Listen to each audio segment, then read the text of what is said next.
एबे आंचलिक पाणीपाग विज्ञान पक्षर बड़ खबर सामना को आसी अर्थात पाणीपाग जनित विशेष सूचना सामना को आसी। वर्तमान जहाँ सूचना मिली आहरी 3 दिन जाए राज्य में प्रबल वर्षा हो पूर्वानुमान कर तेबे एही सब जिला को अधिकरू अधिक मात्रा वर्षा और पवन घड़घड़ी सहित अधिकरू अधिक मात्रा क्षतिकारक हो पारे ताहा नहीं वीडियो संपूर्ण अपडेट पाई परिबे। आ पूर्व वीडियो गोटे लाइक करंतु, चैनल को सब्सक्राइब करी पाखर थिबा बेल आइकन को ऑल नोटिफिकेशन ऊपर ऑन रखंतु जहाँ फल लेटेस्ट वीडियो पाणीपाग जनित विशेष सूचना आम चैनल रे पाई परिबे। चलंतु लेट न करी खबर ऊपर नजर पकाइबा। बंगोपसागर रे लघुचाप सक्रिय, ओडिशा रे आहरी 3 दिन वर्षा संभावना रही।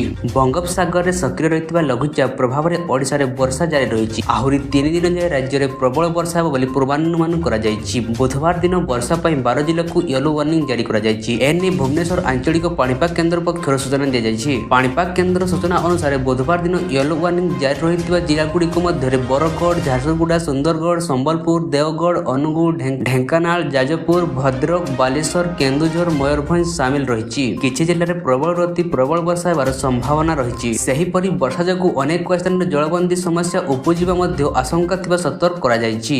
सेहीपरि लोकमानंकु सुरक्षित भाव रखिबा को पाणीपाग केन्द्र पक्षरु परामर्श दिया जायछि। एबे ओडिशा रे मौसम सक्रिय रहितिया बेले लघुचापर प्रभाव राज्य में अधिक रहिबार संभावना रही। फल उपकूल दक्षिण और अभ्यंतर ओडिशा रे वर्षा परिमाण बढ़ी पारे बोली पाणीपाग केन्द्र पक्षरु कहा जायछि। जून 8 तारिख में मौसम वायु ओडिशा रे पहुंचीथिला। एहा प्रभाव में वर्तमान सुधा राज्य में 388.6 मिलीमीटर रही, जहाँकि स्वाभाविक ठारू 15% कम रही। मालकानगिरी स्वाभाविक ठारू अधिक वर्षा हेउथिबा बेले राज्य में 15 जिले में नियंटिया वर्षा होईछि। एहीपरि पाणीपाग जनित विशेष सूचना पाइबा पई आम सहित एहीपरि भाବରେ जोड़ी हेकि रुहंतु। ता पूर्व आपनकु अनुरोध वीडियो को लाइक करी, चैनल को सब्सक्राइब करी पाखरे थिबा बेल आइकन को प्रेस करंतु। देखाबा आउ एक लेटेस्ट मुख्य खबर सहित।